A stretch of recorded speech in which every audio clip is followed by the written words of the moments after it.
नमस्कार, मैं हूं अजय त्रिपाठी। आप देख रहे हैं हमारा खास प्रोग्राम मिड डे टॉक। आज हम बात करेंगे मध्य प्रदेश में बच्चों की मौत का कारण बना एक कफ सिरप। बच्चे एक के बाद एक मौत का शिकार हो गए।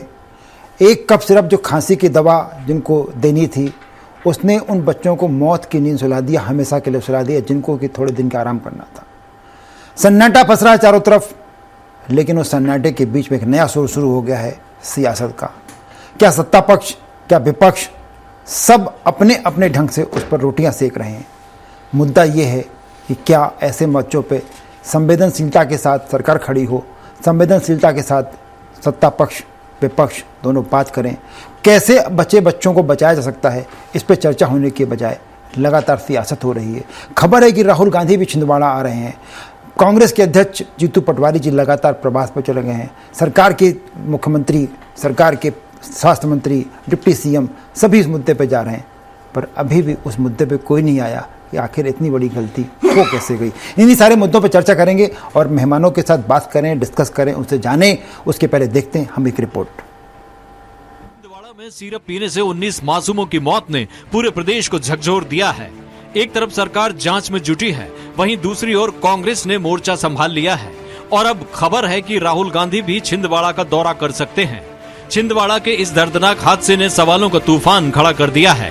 दूषित सिरप पीने से 19 बच्चों की मौत के बाद सरकार ने गंभीर एक्शन लिया है।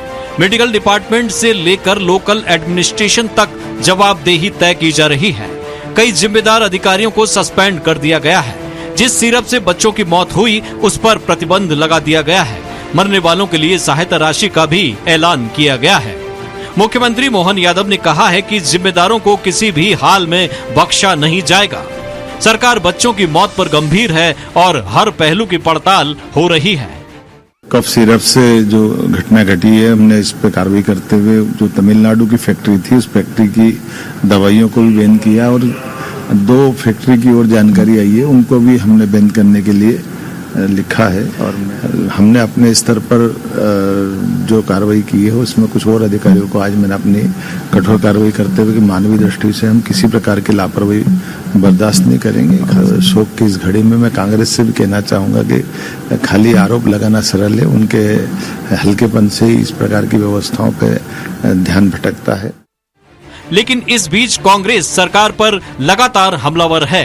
पार्टी का आरोप है कि प्रशासनिक लापरवाही के चलते ये हादसा हुआ और अब राहुल गांधी का छिंदवाड़ा दौरा राजनीतिक हलकों में चर्चा का विषय बन गया है। लेकिन हमारे मुख्यमंत्री कल किसी मीडिया ने बयान पूछा उनसे, तो उन्होंने कहा कि ये घटना पुरानी बात हो गई, रोज बच्चे मर रहे हैं। इस प्रकार का अगर मुख्यमंत्री बयान देते, टिप्पणी करते तो बड़ी शर्मनाक है इस मध्य प्रदेश के लिए। मैं यही कहना चाहता हूं कि मुख्यमंत्री जी, आपके उप स्वास्थ्य मंत्री जी आज वहां जा रहे थे, जानकारी मिली। वही उप मुख्यमंत्री जो कुछ दिन पहले क्लीन चिट दे रहे थे कफ सिरप को लेके। सवाल उठ रहे हैं कि क्या राहुल गांधी का दौरा पीड़ित परिवारों के प्रति संवेदना जताने के लिए है या फिर कांग्रेस इस दर्दनाक हादसे को राजनीतिक मंच बनाना चाहती है। आरोप ये भी लग रहे हैं कि कांग्रेस इस त्रासदी पर पॉलिटिकल माइलेज लेना चाहती है।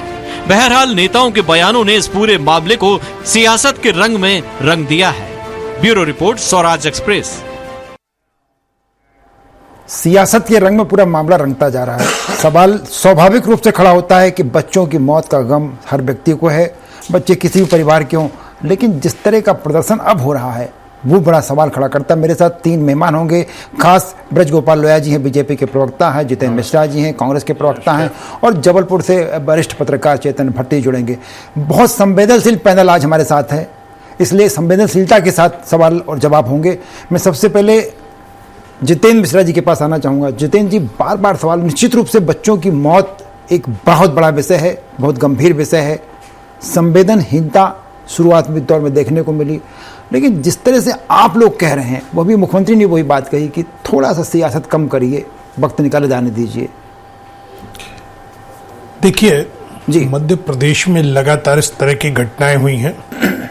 हम लगातार सरकार को सुझाव देते रहे हैं कि आपका स्वास्थ्य महकमा जो है वो प्रदेश में संवेदनशीलता के साथ काम नहीं कर रहा है। और आपने देखा हमारे आरोपों की पुष्टि एनसीआरबी ने भी की। उसने बताया कि इस मध्य प्रदेश का 25% युवा नशे की चपेट में है, अपराध में लिप्त है, जेलों में पड़ा है। सरकार ने जांच करने की जरूरत नहीं समझी।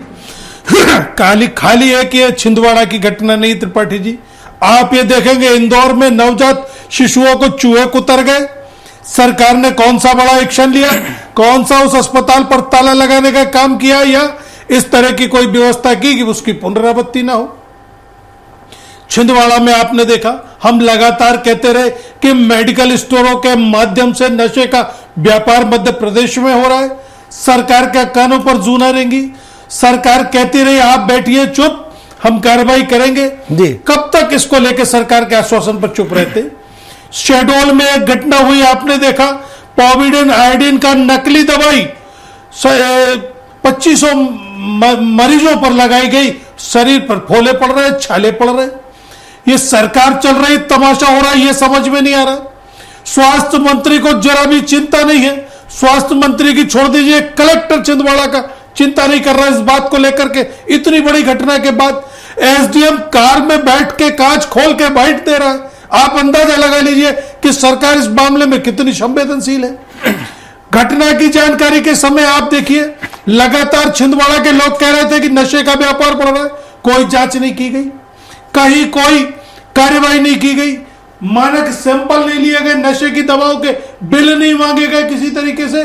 और आज जब जांच हुई, 8 मेडिकल स्टोरों पर जब जांच हुई है तो 2-3 के पास ही बिल मिले हो तो मिले हो, वरना अवैध रूप से जहरीली दवाइयों का बिक्री की। सर मुद्दा वो नहीं था ना जितेंद्र भाई, मुद्दा सिर्फ ये है कि आप जीतू पटवारी जी आपके अलग बहुत दौरे कर रहे हैं, घर घर से मिल रहे हैं, राहुल जी आने वाले हैं, ये विषय उठ रहा है कि आखिर आज ही आपको जरूरत क्यों पड़ गई इतना प्रोपेगेंडा करने की। नहीं देखिए, प्रोपेगेंडा की बात नहीं है। जब सरकार को मैंने बताया कि हम लगातार चेताते रहे कि मध्य प्रदेश में नशा माफिया हावी है, मेडिकल स्टोरों के माध्यम से, जनरल स्टोरों के माध्यम से नशे का व्यापार हो रहा है, सरकार के कानों पर जू क्यों नहीं रहेगी। एनसीआरबी की रिपोर्ट उठा के देखिए, अब तो एनसीआरबी ने भी कह दिया कि मध्य प्रदेश का 25% युवा नशे की गिरफ्त में है। सरकार को कब चेतेगी सरकार, ये पता है। हम लगातार प्रदर्शन करते, चलिए सरकार के प्रवक्ता, सरकार का प्रतिनिधि करने वाली पार्टी के चेतना चाहिए था, उनको कार्रवाई करना चाहिए थी। और अगर इस पर भी कार्रवाई नहीं हुई तो मध्य प्रदेश, अरे पहली झटके में स्वास्थ्य मंत्री का इस्तीफा होना चाहिए था। ब्रजगोपाल लोया जी ने इस्तीफा नहीं दिया, स्वास्थ्य सचिव का इस्तीफा नहीं हुआ, कलेक्टर सामने बैठा अभी तक हटाया नहीं गया और कहते हैं कि सरकार संवेदनशील। ब्रजगोपाल लोया जी हमारे साथ जुड़े हुए हैं, भारतीय जनता पार्टी के प्रवक्ता, सत्तारूढ़ पार्टी है। ब्रजगोपाल जी, मानना तो पड़ेगा कि थोड़ी सी लेट कार्रवाई शुरू हुई आपके यहाँ पर, उसके बाद भी जिस तेज गति से जो जितेंद्र जी कह रहे हैं, जैसा मुझे लग रहा है कि उनके मन के मंतव्य ये कि जिस तेजी के साथ एक्शन होना चाहिए था, अगर आपने लेट भी शुरू किया, उसमें थोड़ी सी लापरवाही हुई है। देखिए अजय जी, इसमें 2 हिस्से हैं जी, और हमें वास्तविकता पर चर्चा करना चाहिए। काल्पनिक बातें करना ही राजनीति कहलाता है जी। वास्तविकता ये है कि वहां किसी बैच में, लॉट में जहां भी गलती हुई, वो गलती हुई है और सरकार ने यदि गलती ना मानती तो 2 ड्रग इंस्पेक्टर को हटाते नहीं, एक डिप्टी डायरेक्टर को हटाते, ये सस्पेंड किया गया है। हाँ। और उसके बाद ड्रग कंट्रोलर को भी वहां से हटा दिया गया है। तो यदि गलती नहीं मानते तो उनको क्यों हटाते। इसके बाद डॉक्टर के खिलाफ कार्रवाई, मेडिकल स्टोर के संचालकों के खिलाफ कार्रवाई। और एक और बात है जो देश में एक बिल्कुल नया काम हुआ है, हमें वास्तविकता पे चर्चा करना चाहिए कि माननीय मुख्यमंत्री डॉक्टर मोहन यादव जी ने यह निर्देश दिया, महिला एवं बाल विकास विभाग की हमारी जो सहायिकाएं हैं, वो किसी भी घर में अगर कोई कप सिरप है इस कंपनी का है तो उसे भी वापस लाएंगे, और यदि अन्य का है तो उसमें भी ये देखेंगे कि वो गुणवत्तापूर्ण है या नहीं है, और नहीं तो उसे भी लेकर आएंगे और विशेषज्ञों की देखरेख में। मेरे ख्याल से इस तरह से कभी किसी मामले को हैंडल नहीं किया गया है कि सारी दवा जो बाजार में उपयोगकर्ताओं के घर है वहां से भी वापस बुला लीजिए।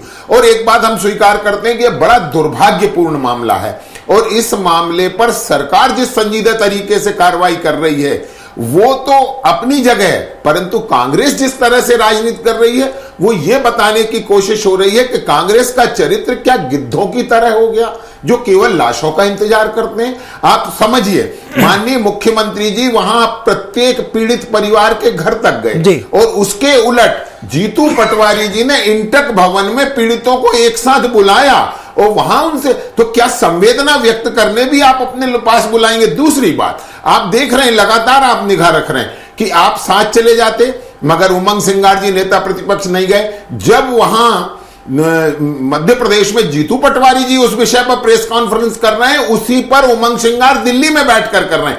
तो ये जो राजनीति करने का पैटर्न है, मुझे लगता है कि ये वो समय था कि हमें सामूहिक रूप से उन परिवारों के, उन बच्चों के परिवारों के साथ खड़े होना था, परंतु सर गोपाल भाई, बड़ी सिंपल सी बात की, राजनीतिक टिप्पणी करने की बजाय अगर सरकार भी सीधे कांग्रेस से बात करती कि भाई इस विषय पे हमारा साथ दीजिए, आपने बात करने की कोशिश क्यों नहीं की उनसे? देखिए, माननीय मुख्यमंत्री जी की अभी जो बाइट आपने सुनवाई, उसमें उन्होंने क्या कहा है कि हम तो कांग्रेस से भी आग्रह करेंगे वो राजनीति करने के बजाय और सार्थक सहयोग करे। मैं एक बात फिर से कहता हूं कि सरकार तो सबके लिए है, वो जो लोग कांग्रेस में हैं उनके लिए भी सरकार है।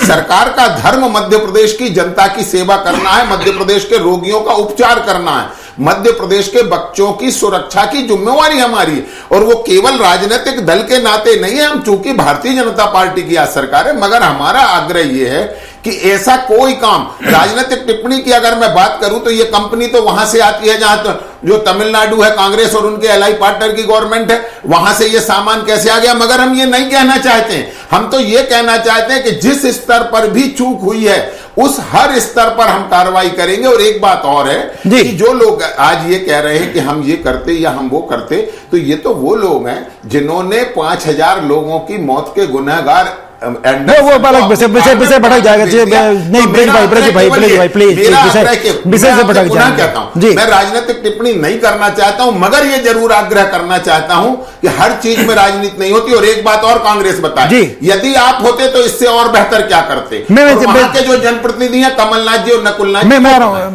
हूं पहले एक बार चेतन भट्ट जी की प्रतिक्रिया लें। चेतन जी, बहुत सिंपल सा विषय हो कि वो अपना धर्म निभा रहे हैं, वो अपना धर्म निभा रहे हैं, दोनों के धर्म निभाने में जो कंट्रास्ट हो रहा है, जो क्लैश हो रहा है, वो कोई दिक्कत दे रहा है स्वाभाविक रूप से समाज को, क्योंकि कांग्रेस अपनी ढंग से कर रही है, सरकार अपने ढंग से कर रही है। पर मुझे व्यक्तिगत तौर पर लगता है कि फिलहाल ऐसा नहीं होना चाहिए था।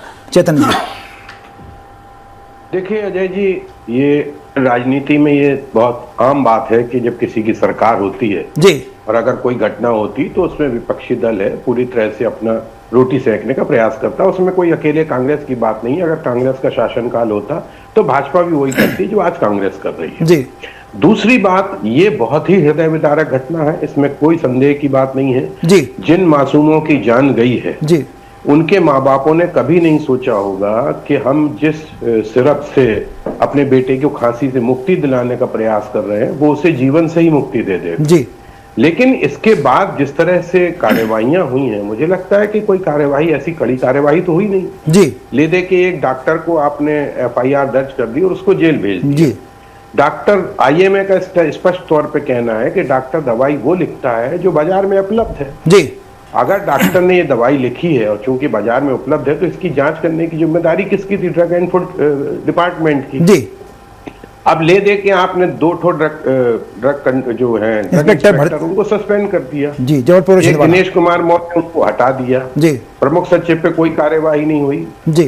ड्रग इंस्पेक्टरों की स्थिति यह है कि एक शहर में एक ड्रग इंस्पेक्टर है जी, जिसमें कि अंडर में 50 सैकड़ों हजारों दुकानें आती जी जी। ड्रग इंस्पेक्टरों की जो पोस्ट है वो खाली पड़ी हुई है। ड्रग इंस्पेक्टर क्या काम करता है ये किसी को नहीं मालूम, इवन मीडिया वालों को भी नहीं मालूम कि वो क्या करते हैं। पूरा एक नेक्सस है, बिल्कुल। दुकानों से बकायदा पैसा आता है, स्वास्थ्य विभाग को जाता है, बड़े अधिकारियों को जाता है, नेताओं को जाता है, इसमें कोई संदेह की बात नहीं जी।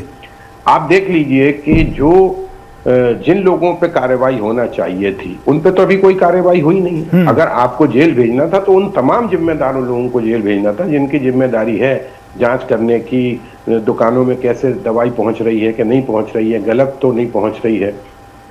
अब डॉक्टरों का ये कहना है कि साहब हमारी कोई जिम्मेदारी, लेकिन ये भी देखना होगा उनके पक्ष को एक बार ये भी देखना होगा कि डॉक्टर वही दवाई क्यों लिखते हैं जो मेडिकल रिप्रेजेंटेटिव उनको ज्यादा से ज्यादा कमीशन देते हैं। आपने देखा होगा 2500 बार इस तरह की घटनाएं हुई हैं कि जो डॉक्टर्स हैं उनको विदेश यात्रा करवाती है कंपनी, उनको फ्रिज देती है, कूलर देती है, उनको कारें देती है, और वो उसी पर्टिकुलर दवाई को लिखते हैं। ये जो दवाई लिखी जा रही थी, ये दुकान जो थी वो उनकी पत्नी की थी, डॉक्टर प्रवीण सोनी की, वो भी लाइसेंस दूसरे के नाम पर चलाता। तो जाहिर सी बात है कि वो तमाम जो एमआर ने जो दवाई दी होंगी इनको, वो जानबूझ के ज्यादा बेचने के चक्कर में वो दवाई लिखते थे। लेकिन आईएमए का अपना एक अलग कहना है कि नहीं, डॉक्टर साहब की कोई जिम्मेदारी नहीं। कुल मिला के आप देख लीजिए कि मामला बहुत हौच पौच है, लेकिन उन परिवारों के दुख की हम कल्पना कर सकते हैं जिनके मासूम बच्चे 1 साल से लेके 1.5 साल से लेके 4 साल तक के बच्चे मौत के मुंह में चले गए। पहले छिंदवाड़ा कलेक्टर ने तो तत्काल उस पर रोक लगा दी थी, लेकिन बाद दूसरी जगह पर रोक नहीं लग पाई। उसका प्रतिफल ये हुआ कि 20 बच्चों की जान जा चुकी। अभी भी बहुत से बच्चे वहां नागपुर में इलाज करवा रहे। ठीक है, आपके मोहन यादव जी वहां जाके संवेदना प्रकट कर पाए, करके आ गए, लेकिन उसके पहले स्वास्थ्य मंत्री को भी तो जाना चाहिए ना। स्वाभाविक रूप से मुद्दा वही पर चेतन भाई एक बड़ा मुद्दा उनको जाना चाहिए थी। चेतन भाई, उनके परिवार जो मूल बात आ रही थी कि जिसमें जीतू पटवारी लगातार प्रवास पे जा रहे हैं, वहां बात कर रहे हैं, घर घर वो नागपुर भी चले गए, राहुल गांधी आने वाले हैं, उमंग सिंगार जी अलग बात कर रहे हैं। विपक्ष का जो ये स्टाइल है वो क्या संवेदनशीलता की श्रेणी में आ सकता है? देखिए, राजनीति में संवेदनशीलता तो आप भूल जाइए जी। राजनीति जो व्यक्ति करता है उसकी संवेदन खत्म हो जाती है। हर चीज में उनको राजनीति दिखती है, और इसमें कोई देखिए कांग्रेस का सवाल नहीं है। बीजेपी भी वही कांग्रेस शासित कार्यों में वही काम करती है जो आज कांग्रेस कर रही है। उनका अपना एक सोच होता है कि हम इसका फायदा किस तरह से उठाएं। तो जब राजनीति करने आता है व्यक्ति, तो फिर उसकी जो संवेदना है वो बहुत कम छोटी हो जाती है जी। ये बात सही है कि जैसे जितेंद्र भाई कह रहे हैं कि भाई हम लोग बार बार चेता रहे थे कि इस तरह की घटनाएं घट रही हैं, उस पर सरकार कोई ध्यान नहीं दे रही थी। तो ये बात ठीक है कि उन्होंने अपनी जो बात कही है, लेकिन मुझे लगता है कि संवेदनशीलता की बात जो है, अगर विपक्ष पार्टी वहां जा रही है और उनके उसमें दुख में सहभागी बन रही, तो ये भी कोई ऐसी आश्चर्यजनक बात नहीं है। उनको जाना चाहिए। अगर रिप्रेजेंट करते हैं वो वहां पर लोगों को, तो उनको जाना चाहिए। वो गए भी थे, लेकिन सत्तारूढ़ पार्टी की ज्यादा जिम्मेदारी होती है। जितेंद्र जी, शासन जब वो चटा रहे जी। जितेंद्र भाई, राजनीति स्वाभाविक है। मैं जितेंद्र जी से बात कर रहा हूँ कि राजनीति स्वाभाविक है। आप विपक्ष में बैठे हैं, सवाल उठाना आपका काम है, पर सवाल कब उठना चाहिए, थोड़ा सा इसका ध्यान नहीं रख सकते हैं क्या? देखिए त्रिपाठी जी, सवाल उठाना हमारा काम है। कब तक सवाल उठाएंगे इसको भी तो देखिए आप। मैंने फिर वही कहना पड़ेगा कि एनसीबीआरपी के डाटा देखिए, हमारे लगातार सुझाव और सलाह देखिए, इंदौर का चूहों के कतरने वाला कांड देखिए, शहडोल में शरीर पर छाले पड़ने वाली रिपोर्ट्स आ रही है देखिए। कब तक हम सरकार से ये मानते रहेंगे कि अब ठीक करेगी, अब ठीक करेगी, और उस पर भी भारतीय जनता पार्टी का बयान ही आ रहा है कि साहब दवाई तो तमिलनाडु से आई थी। आप ही देखिए कितना हास्यास्पद बयान है। स्वास्थ्य मंत्री जो उप मुख्यमंत्री भी है, वो इस घटना को गंभीरता से नहीं ले रहा है। क्या किया जाएगा? विपक्ष के होने के नाते क्या करे और कब तक संयम रखे? आपने बताया 2 ड्रग इंस्पेक्टर को सस्पेंड कर दिया। छिंदवाड़ा में तो ड्रग इंस्पेक्टर था ही नहीं, दूसरा ड्रग इंस्पेक्टर चार्ज पे था, एडिशनल चार्ज पे जी। आपने डॉक्टर पे एफआईआर कर दी और कह दिया मामला खत्म हो गया साहब। अरे वो स्वास्थ्य मंत्रालय का पीएस कहां है, उस पर क्या कार्रवाई हुई ये बताना पड़ेगा आपको। स्वास्थ्य मंत्री को क्यों कारण बताओ नोटिस जारी नहीं किया गया? चेतन जी ने सही कहा, मेडिकल स्टोरों को अवैध दवा, अवैध नशे का सामान बेचने के लिए संरक्षण यहां से मिलता है, और यह पैसा स्वास्थ्य विभाग नहीं मंत्रालय तक जाता है। इसलिए किसी की हिम्मत नहीं है किसी मेडिकल स्टोर पर कार्रवाई कर दे। और हम कब तक देखते रहेंगे? कब से 1.5 साल हो गया लगातार कहते हुए कि स्वास्थ्य व्यवस्था चरमरा गई मध्य प्रदेश की। मध्य प्रदेश का युवा नशे की गिरफ्त में कहीं कोई कार्रवाई नहीं की जा रही है। आप ये बता दें कि हम 5 साल चुप बैठे रहे, कोई सवाल नहीं उठाए। हमने तो पीड़ित को ढांढस बनाने का काम किया है, हमने तो पीड़ित के पास जाकर संवेदना जताने का काम किया। इसमें राजनीति कहां से हो गई? और सवाल उठाने की बात यह है कि क्वालिटी कंट्रोल की रिपोर्ट ली आपने मेडिकल स्टोरों का औचक निरीक्षण किया कभी? आप बताइए, स्थानीय स्तर पर जब यह बीमारी सामने आई थी तो आपने जिला चिकित्सालय को रिपोर्ट दी क्या? मौतों के बाद मौत होती जा रही थी, मौत के बाद मौत होती जा रही थी, जिला अस्पताल संज्ञान में नहीं। आपके पास पेडियाट्रिक लेबोरेटरी है, पेडियाट्रिक आईसीयू था क्या आपने जो वहां पर रोक के रखा? आपके पास में गुर्दे की जांच करने वाली कोई मशीन जिला अस्पताल में उपलब्ध है क्या? मजाक बना दिया स्वास्थ्य व्यवस्था का। सवाल उठाओ तो कहते हैं विपक्ष है, राजनीति कर रहा है। अरे ये सवाल शाश्वत खड़े हैं। ये मध्य प्रदेश 4.5 लाख करोड़ के कर्जे में डुबा दिया, खून नहीं खोलेगा तो आप बताइए क्या होगा? मासूम बच्चों की जान जा रही प्रदेश में, हम चुपचाप बैठे रहे? नहीं होगा। हम सरकार के भ्रष्टाचार में सहयोगी नहीं बनेंगे। सरकार का भ्रष्टाचार में ब्रजगोपाल जी, बड़ा ब्रजगोपाल जी, बार बार वो सवाल तो उठ रहा है कि आपने जो एक्शन लिया, एक्शन लेने में चीन के एक्शन लिया जैसा उनका आरोप है, इसलिए उनको कटा। और आप तो जवाब देने की कुर्सी पर बैठे हुए हैं जनाब, जवाब तो आपको देना पड़ेगा। नहीं देखिए अजय जी, बिल्कुल निश्चित, एक तो सरकार में होने के कारण हमारी जवाबदेही है, दूसरा हम जवाबदेह राजनीतिक दल है इसलिए भी हमारी जवाबदारी है। मगर मैं एक बात जितेंद्र जी को थोड़ा सा करेक्ट करना चाहता हूं, वो ये ना कहें कि जिला चिकित्सालय में गुर्दे की जांच की व्यवस्था नहीं है या वहां पर अन्य जांचों की सुविधा नहीं है। छिंदवाड़ा जिले में सारी सुविधाएं उपलब्ध है। आपको केवल करेक्ट कर रहा हूं। और छिंदवाड़ा में मेडिकल कॉलेज, देखिए राजनीति का विषय नहीं है, लेकिन अवैध दवाई वहां पर मिली है।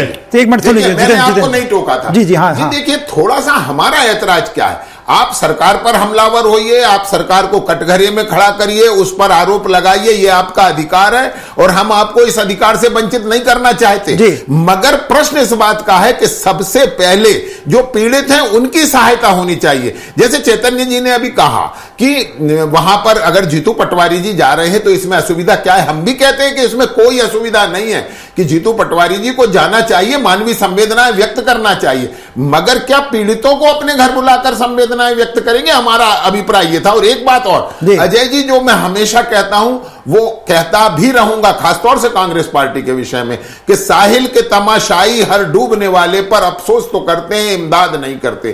और ये कांग्रेस का चरित्र है। ये तमाशबीन बनकर उस पर ताली बजाने की और राजनीतिक रोटियां सेकने की कोशिश करते हैं। हमारे लिए ये मुद्दा निश्चित आपके लिए भी से जुड़ा मुद्दा है। गोपाल जी, आपके लिए संवेदनशील मुद्दा बना रहे, कांग्रेस भी वही चाह रही, हम भी वही चाह रहे हैं। सबका चाहती है कि एक्शन उन लोगों पर हो जिन लोग वास्तव में जवाब दें। आखिरी टिप्पणी में चेतन भट्टी जी से कि क्या चेतन जी, ऐसे मेरा मन में जो सवाल आता है कि ड्रग कंट्रोलर जैसे बड़े ओहदे पे वो व्यक्ति बिठा दिया जाता है, आईएएस अफसर, जिसको डायक्लोथिन की स्पेलिंग नहीं आती है। इस व्यवस्था में बदलाव होगा तो शायद कोई पढ़ा लिखा आदमी या वास्तव में कोई प्रोफेशनल अगर उस जैसी पोस्ट पे बैठे तो शायद सब कुछ ठीक कर पाएगा। चेतन जी, देखिए सबसे बड़ी दिक्कत क्या हो रही है कि हर जगह आपने आईएएस को बिठा दिया। आईएएस को सरकारें भगवान मानने लगी कि वो सर्वज्ञानी होता है। भाई डिपार्टमेंट अगर एजुकेशन का तो उसमें एजुकेशन के व्यक्ति होना चाहिए, अगर मेडिकल का विषय है तो उसमें मेडिकल का जो एक्सपर्ट है उसको उठना चाहिए। लेकिन सब जगह आईएएस का जाल फैला हुआ है और अफसरशाही इतनी जबरदस्त रूप से हावी है कि आप उनका कुछ नहीं बिगाड़ सकते। अगर आप उनके खिलाफ कोई कार्यवाही करना है तो आपको सेंट्रल में लिखना पड़ेगा। अभी क्या हुआ है कि आपने 2 ड्रग इंस्पेक्टर को सस्पेंड कर दिया। सस्पेंशन कोई एक पनिशमेंट नहीं होता। सस्पेंशन 50% आपको तनख्वाह मिलेगी, 6 महीने बाद आपको 75% तनख्वाह मिलने लगेगी और किसी नेता के सिफारिश पे आपको फिर से रिवोक कर दिया जाएगा। तो ये कोई सजा नहीं होती है। सस्पेंशन तो एक आप फौरी तौर पे एक लोगों को समझाने के लिए कि हाँ साहब हमने उसको निलंबित कर दिया। निलंबन से क्या होता है? एक बार पूरे उस नेक्सस का पता करना पड़ेगा जिस नेक्सस से काम होता था। ये हमारे जबलपुर में एक हॉस्पिटल में आग लगी थी जिसमें 8 लोग जल के मर गए थे। उस अस्पताल में सीएमएचओ ने उसको हरी झंडी दी थी। उस सीएमएचओ का कुछ नहीं बिगड़ा, वो आराम से आज भी चल रहा है। मैं चेतन भाई, थोड़ा सा समय की कमी हो रही है लेकिन निश्चित रूप से आप मेरे साथ जुड़े बातचीत की। मैं तीनों मेहमानों का बहुत बहुत शुक्रिया अदा करना चाहूंगा। जुड़े बात की बहुत सारे मुद्दों पर। हम सबकी संवेदनशीलता वही है कि ये जो हुआ वो दुर्भाग्यपूर्ण है। हमारी संवेदनाएं उस परिवारों के साथ होंगी और हम सब मिलकर के चाहेंगे कि मध्य प्रदेश में दोबारा ऐसा कभी न होने पाए और जो बच्चे अस्पतालों में वो जल्दी ठीक और घर हो आए। हमारी बस यही ईश्वर से कामना है। ये प्रोग्राम बस यहीं तक, लेकिन खबरों का सिलसिला चलता रहेगा, इसलिए आप कहीं जाइएगा मत, देखते रहिएगा स्वराज एक्सप्रेस।